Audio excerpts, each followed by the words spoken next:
Buenos días tengan todos ustedes. Maestros, yo me siento muy contento de poder compartir con ustedes algunas reflexiones sobre este tema que a mí me apasiona, que seguramente a ustedes también, y que obviamente nos lleva a tener puntos de vista diferentes. Yo mismo veo que en el fondo algunos de mis libros no solamente han sido provocativos, sino provocadores. Y me da gusto porque al final de cuentas yo tampoco pienso que uno tiene que estar de acuerdo totalmente con lo que uno dice. Y dice Gabriel Said que a veces deberíamos hacer el esfuerzo y ese ejercicio, esa experiencia de leer aquello con lo que no estamos de acuerdo. Yo he venido trabajando en este tema con algunos libros como este, por ejemplo, Historias de lecturas y lectores, que tiene una serie de entrevistas con escritores, científicos, investigadores, no en el sentido de cómo se hicieron escritores o científicos o investigadores, sino cómo se hicieron lectores. Y me dio mucho gusto ver que la lectura se hace de muchos modos, que los lectores se forman de múltiples maneras y que no hay una sola fórmula para plantearlo. Otros libros que he publicado, como este, La letra muerta, 3 diálogos virtuales sobre la realidad de leer, aborda un aspecto importante que es el de las nuevas tecnologías, o las tecnologías que ya no son nuevas, sino que son tecnologías que ya llegaron para quedarse y que inciden fundamentalmente en la lectura.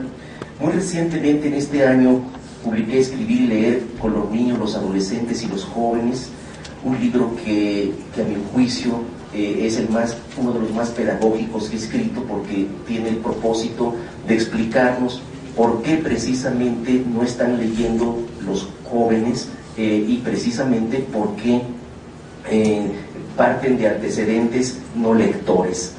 Y muy recientemente un libro que comenzará a circular la próxima semana, que publicó Ediciones B, que se llama Estás leyendo y no lees, y que lleva por subtítulo provocador también, un libro contra la obligación de leer. Otros títulos que yo he publicado que me tienen contento porque han encontrado eco en los lectores, como ¿Qué leen los que no leen?, que fue uno de los libros, los primeros libros que yo publiqué sobre este tema. Y les vengo a contar un poco, les vengo a decir en gran medida esto que para mí es fundamentalmente una pasión, y que espero que en esta hora y media que tengamos, ustedes tengan la oportunidad también de preguntarme, de cuestionarme, de impugnarme.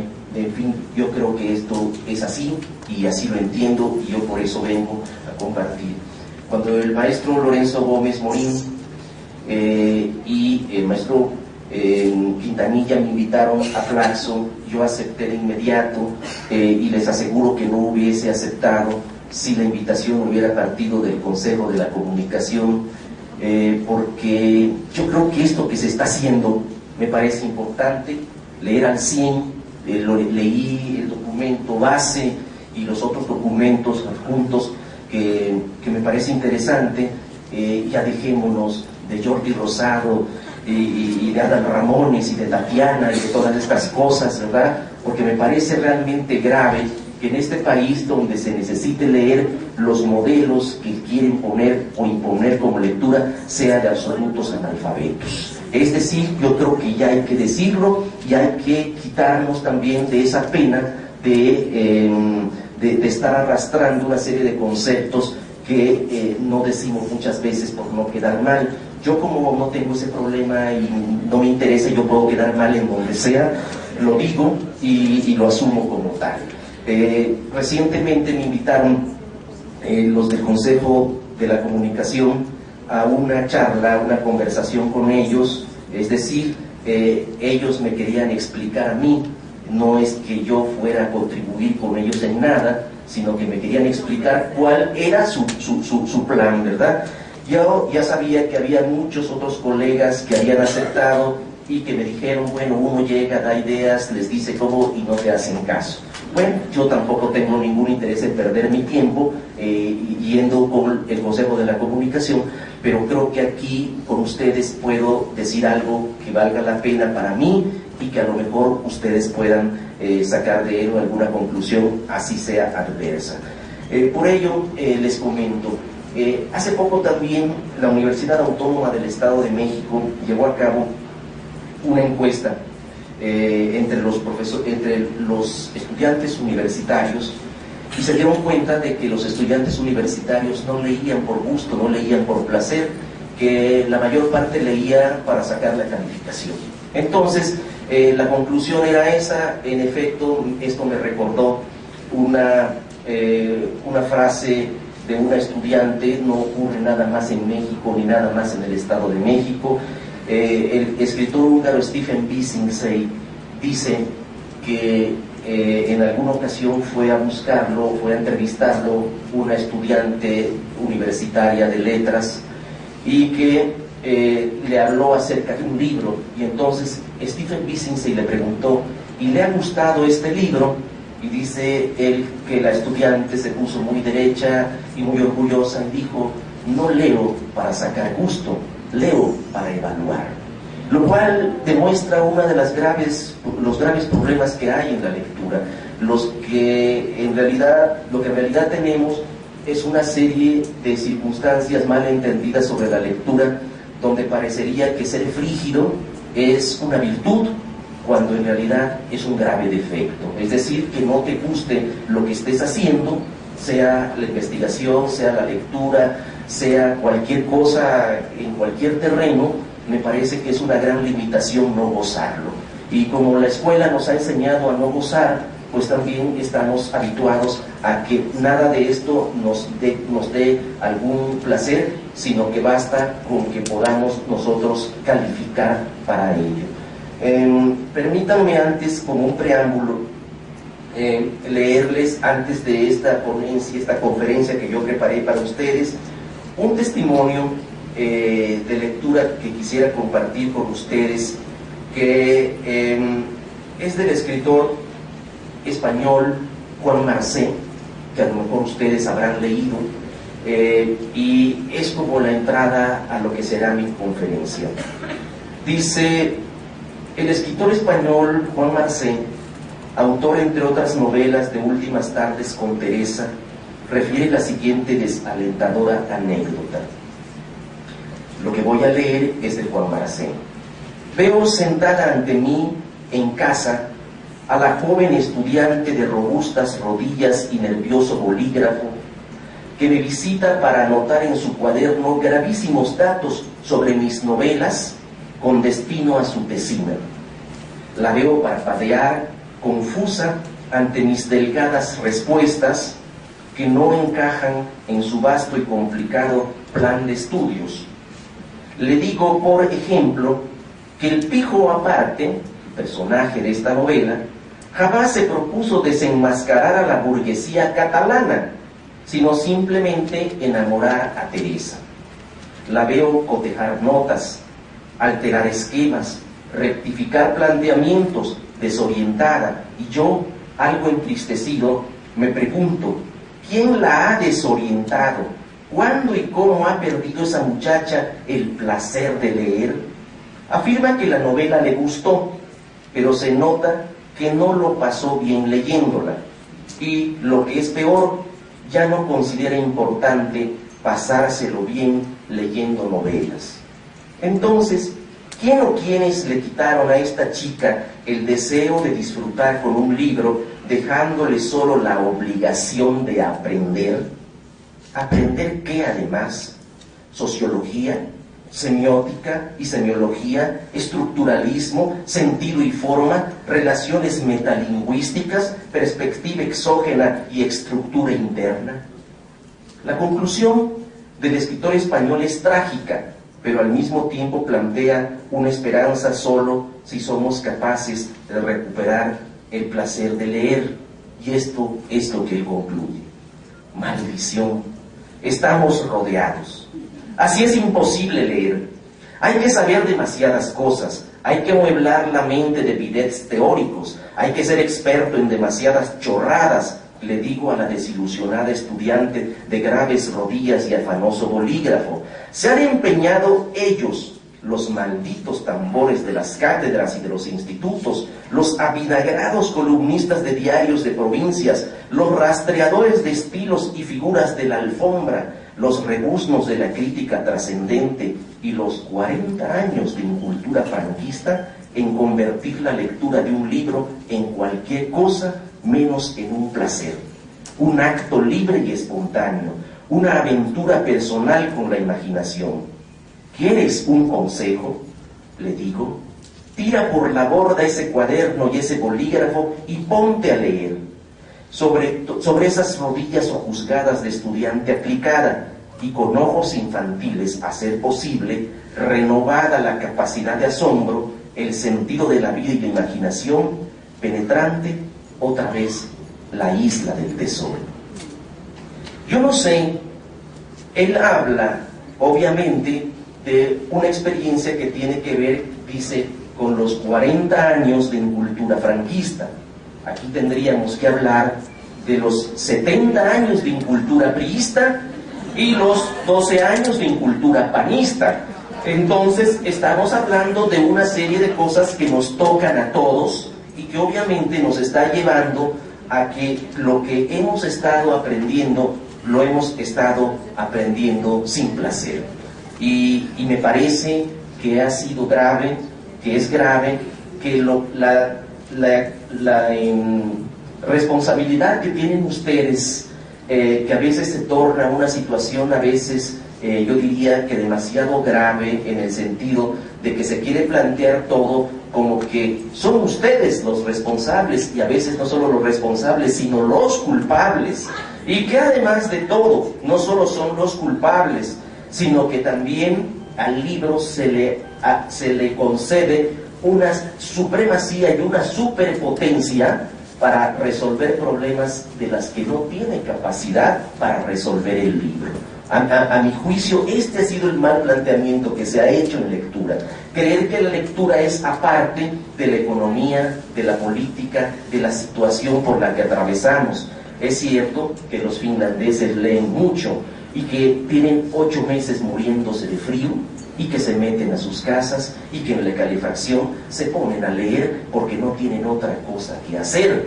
Y es cierto también que aquí la gente no solo tiene problemas para leer en términos de la capacidad de lectura, sino que tiene problemas para leer en términos de la capacidad de empleo, en términos de que cubre 2 turnos, 3 turnos, en términos de que cuando llega a su casa fatigado, lo que quiere ver es la televisión y no ponerse a leer un libro.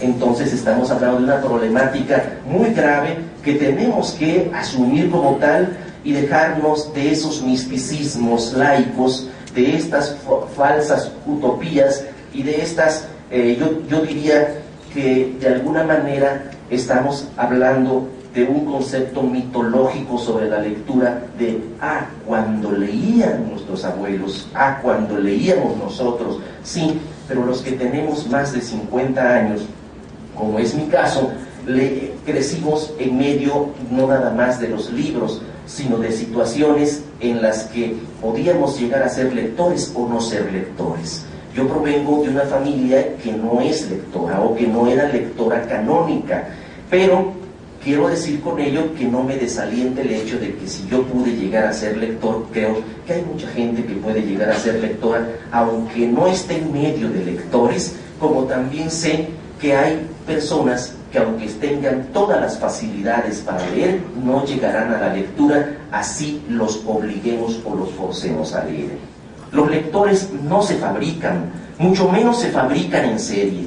Hay que trabajar con ellos y gozar con ellos, escucharlos y coincidir finalmente en que el fin último de la lectura no puede ser nada más hacernos mejores desde el punto de vista técnico, sino construir ciudadanía a partir del ejercicio de la inteligencia y la reflexión, de la duda y el debate, del cuestionamiento y del escepticismo. Eso para lo que la escuela no ha servido de mucho hasta ahora, pero que es para lo que debería servir, porque a fin de cuentas, como creía José Vasconcelos, la escuela es un paso previo para llegar a la biblioteca, y la biblioteca es solo una posibilidad entre otras muchas potencias culturales de apropiarnos más enteramente de nuestro destino.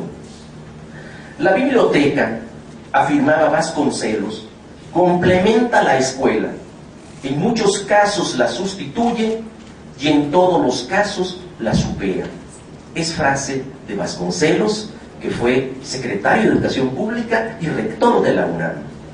Lo repito, la biblioteca complementa la escuela, en muchos casos la sustituye y en todos los casos la supera.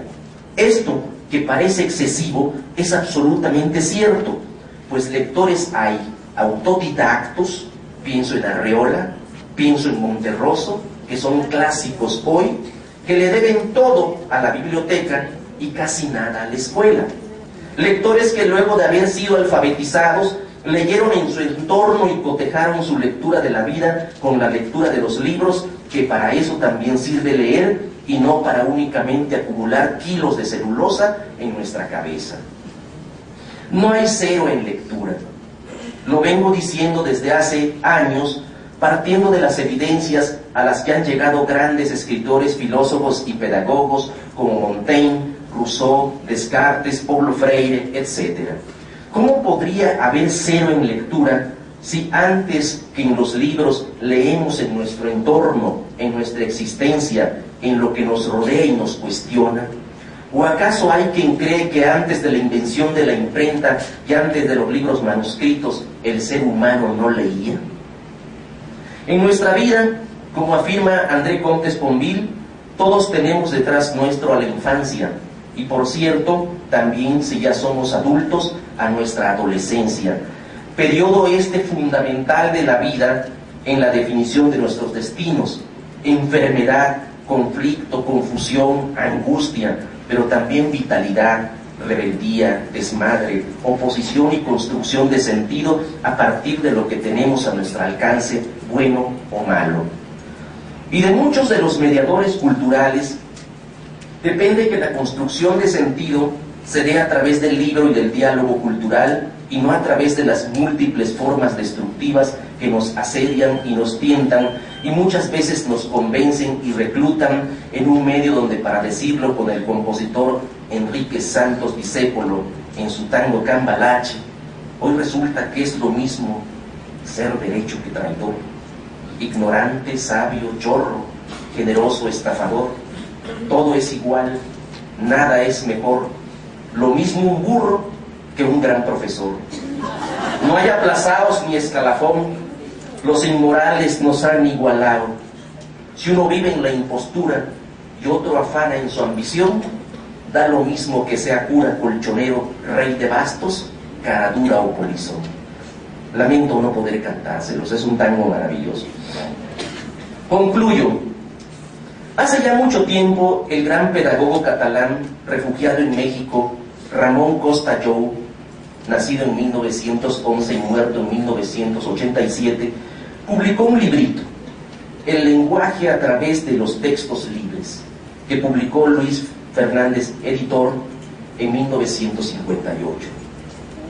Es un texto singular que anticipa muchas cosas que dejamos de hacer, pero sobre todo una: compartir la lectura y no imponerla. Planteaba Costa Jou la necesidad de que los mediadores, en este caso los profesores de una escuela activa, descubrieran junto con los estudiantes los intereses y aptitudes de estos.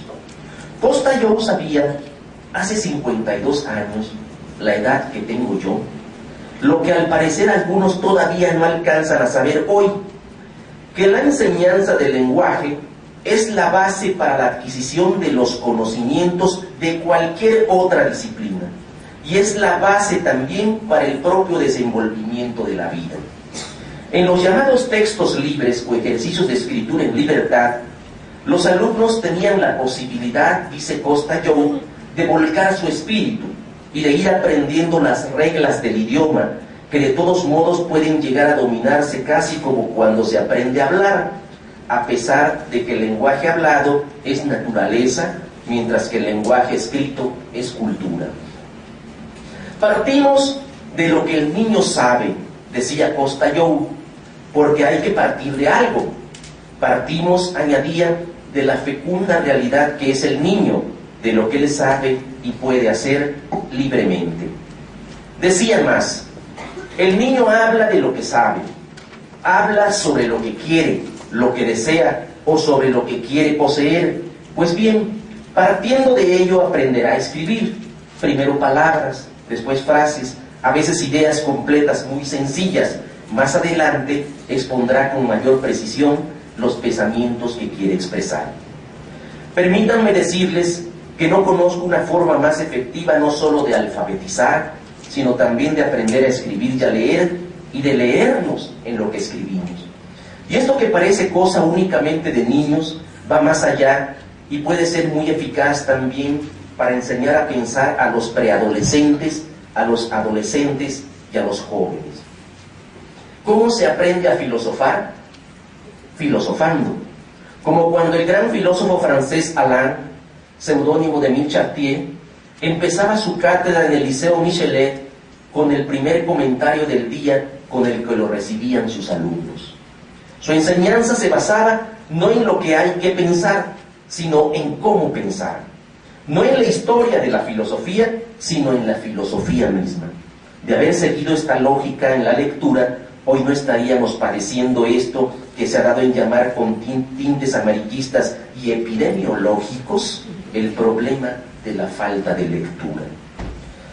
Para la escuela activa, y que conste que esta denominación es solo eso, y no tiene que circunscribirse exclusivamente a Neil y Summerhill, a Freinet, a Piaget y al mismo Costa Joe, porque escuela activa es toda aquella que favorece el conocimiento a partir de la práctica misma y no la que lo embotella y lo vende en dosis de autoridad.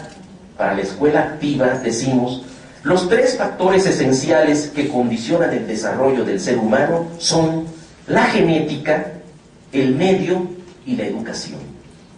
Podemos mejorar el medio, pero no podemos evitar la herencia.